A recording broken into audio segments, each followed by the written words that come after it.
Ruang sidang itu dingin, bukan karena pendingin udara, tetapi karena keheningan yang menekan dada. Jam dinding berdetak pelan, seolah mengingatkan bahwa setiap detik membawa perubahan yang tidak bisa ditarik kembali. Aku duduk di kursi kayu, punggung tegak, tangan terlipat di atas pangkuan. Di depanku, Rangga duduk dengan tubuh sedikit condong ke depan.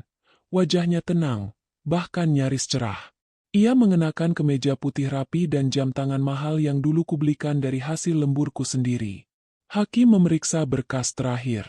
Apakah kedua belah pihak sudah yakin dengan keputusan ini? Rangga menjawab lebih dulu. Saya yakin, Yang Mulia. Aku mengangguk. Saya juga. Pulpen bergerak di atas kertas. Tanda tangan Rangga muncul lebih dulu. Cepat. Mantap. Lalu giliranku. Tanganku tidak gemetar. Aku menandatangani surat cerai itu dengan huruf yang rapi. Sama seperti caraku menyimpan rahasia selama ini. Rangga tersenyum. Senyum orang yang merasa menang. Senyum orang yang yakin telah keluar dari pernikahan tanpa luka berarti. Terima kasih, katanya pelan setelah kami berdiri. Aku tahu ini tidak mudah buat kamu. Aku membalas dengan anggukan kecil. Tidak lebih. Ia tidak tahu, atau mungkin tidak mau tahu, bahwa malam sebelum sidang ini, aku tidak menangis. Aku membuka lemari besi kecil di rumah ibuku, menyusun map-map berisi dokumen, dan memindahkan semuanya ke tempat aman. Sertifikat, laporan keuangan, kontrak, dan salinan yang selama ini ia kira tidak pernah kubaca. Keluar dari ruang sidang, Rangga menerima pelukan dari ayahnya, Pak Surya. Lelaki itu menepuk punggung anaknya dengan bangga. Kamu sudah mengambil keputusan tepat, katanya. Perempuan harus tahu diri. Kalau tidak bisa mengikuti ritme suami, ya ditinggalkan. Aku berdiri tidak jauh dari mereka. Kata-kata itu tidak lagi menyakitkan. Kata-kata itu hanya menguatkan keyakinanku bahwa aku memang memilih jalan yang benar. Di parkiran, Rangga menghampiriku. Aku harap kamu baik-baik saja, katanya, dengan nada formal. Aku baik, jawabku jujur. Ia tersenyum lagi. Kalau begitu, kita bisa mengakhiri ini dengan dewasa. Aku menatap matanya. Sudah. Mobil Rangga melaju pergi. Aku berdiri beberapa saat, menghirup udara, lalu berjalan ke arah yang berlawanan. Langkahku ringan. Bukan karena aku bahagia, tetapi karena aku tidak lagi membawa beban kebohongan orang lain. Malam itu, di kamar kecil rumah ibuku, aku membuka koper coklat yang selalu kusembunyikan. Di dalamnya ada map hitam. Aku mengeluarkan satu persatu dokumen, memeriksanya, lalu menutup kembali dengan rapi. Aku tersenyum kecil. Kadang, orang terlalu sibuk merayakan kemenangan, sampai lupa melihat apa yang mereka tinggalkan. Hari-hari setelah perceraian berjalan seperti kabut. Tidak ada ledakan emosi. Tidak ada drama besar. Hanya bisik-bisik. Kasihannya Alia, ditinggal suami. Katanya Rangga sudah punya yang baru. Lebih muda. Aku mendengar semuanya. Di pasar, di kantor, bahkan di rumah ibuku sendiri. Tetapi aku memilih diam. Diam bukan karena kalah, melainkan karena aku sedang mengumpulkan napas. Aku kembali bekerja penuh waktu. Aku menyusun ulang keuangan pribadiku. Aku mencatat pengeluaran dan pemasukan dengan teliti. Setiap malam, aku membaca ulang dokumen lama, mencocokkan angka, mengingat percakapan-percakapan kecil yang dulu kuanggap tidak penting. Flashback itu datang perlahan. Urusan keuangan biar aku saja, kata Rangga dulu. Kamu terlalu lembut untuk dunia bisnis. Aku percaya. Karena aku mencintainya. Aku menghubungi Daniel Pratama, konsultan hukum dan keuangan yang dulu pernah menjadi pembicara di kantorku. Kami bertemu di kafe kecil yang sepi. Aku tidak ingin balas dendam, kataku langsung. Aku hanya ingin tahu, apa yang sebenarnya terjadi. Daniel membaca dokumen yang kubawa. Wajahnya berubah serius. Ini bukan sekadar ketidakterbukaan, katanya. Ini pengalihan risiko. Aku mengangguk. Aku tahu. Kamu sadar, lanjutnya, Kalau ini dibuka, dampaknya akan besar. Aku menatap cangkir kopi di tanganku. Aku tidak akan membuka apapun sekarang. Daniel mengernyit. Sekarang.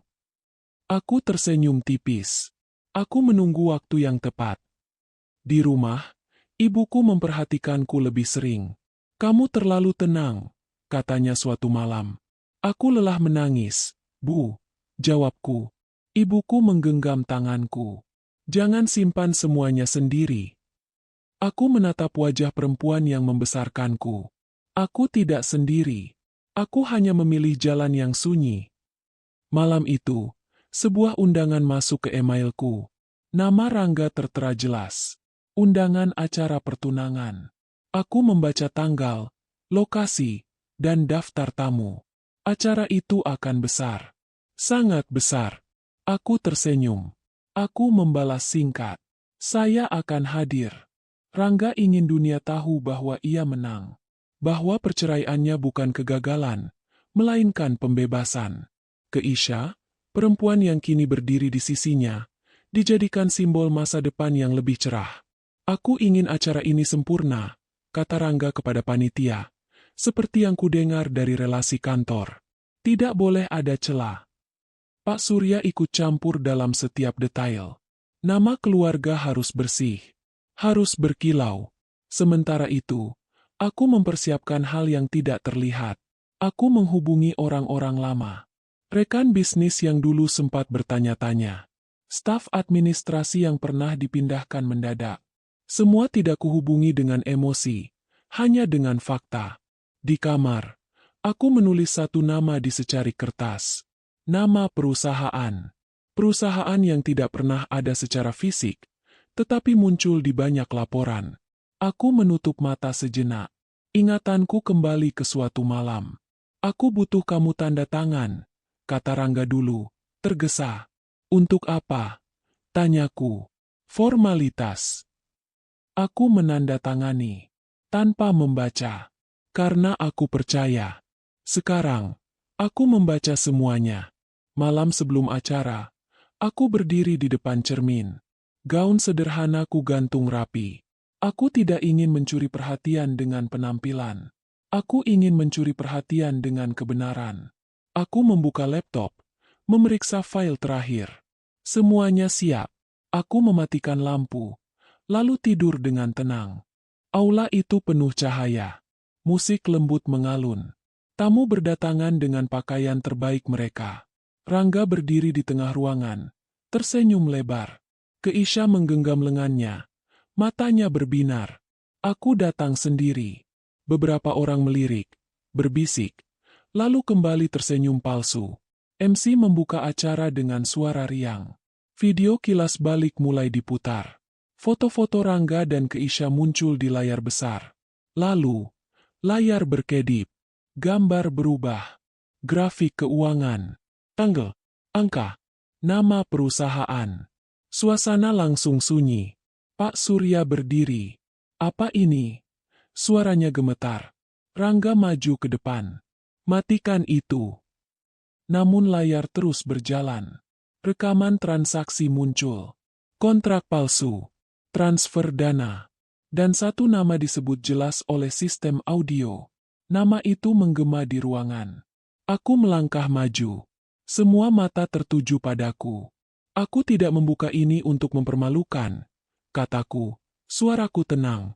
Aku membuka ini karena kebohongan tidak boleh dirayakan. Keisha menatap Rangga dengan mata berkaca-kaca. Apa maksudnya ini? Rangga tidak menjawab. Wajahnya pucat. Aku menatapnya. Aku tidak mengambil apapun darimu saat cerai. Karena semua ini memang milikmu. Petugas keamanan masuk. Beberapa tamu mulai merekam dengan ponsel. Pak Surya terduduk. Kamu tahu ini? Tanyanya pada Rangga. Rangga menunduk. Aku melangkah mundur, mengambil tasku, dan pergi. Tanpa menoleh. Berita menyebar cepat. Ponselku berdering tanpa henti. Aku tidak menjawab. Rangga datang ke rumah ibuku malam itu. Wajahnya kusut. Suaranya meninggi. Kamu hancurkan hidupku. Aku menatapnya. Aku berhenti melindungimu. Kamu sengaja, teriaknya. Aku menggeleng. Aku sengaja diam terlalu lama. Ia terdiam. Untuk pertama kalinya, tidak ada argumen. Aku mencintaimu, katanya lirih. Aku menghela napas. Cinta tidak membuat orang lain menanggung semua risiko sendirian. Ia pergi dengan langkah gontai. Hari-hari berikutnya, satu persatu relasi menjauh darinya. Keisha tidak lagi muncul. Pak Surya jatuh sakit. Aku tetap bekerja. Tetap pulang ke rumah. Tetap hidup. Daniel menemuiku kembali. Ada satu hal, katanya. Kamu sadar, kan? Keputusanmu saat cerai membuatmu sepenuhnya bebas. Aku mengangguk. Semua tanggung jawab hukum ada padanya. Aku tersenyum tipis. Itu sebabnya aku tidak menuntut apapun. Rangga menghubungiku. Kami bertemu di tempat netral.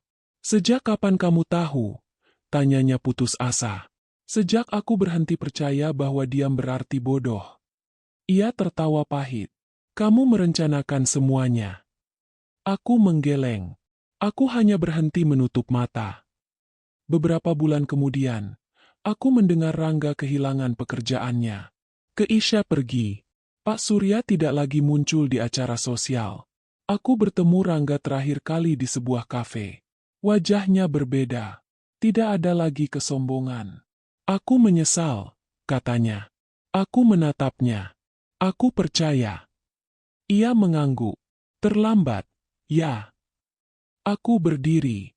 Tidak untuk belajar, tapi untuk kembali. Aku pergi tanpa menoleh. Di luar, udara sore terasa hangat. Aku berjalan pulang dengan langkah ringan. Balas dendam paling elegan bukan membuat orang lain hancur. Balas dendam paling elegan adalah berhenti menyelamatkan orang yang memilih tenggelam.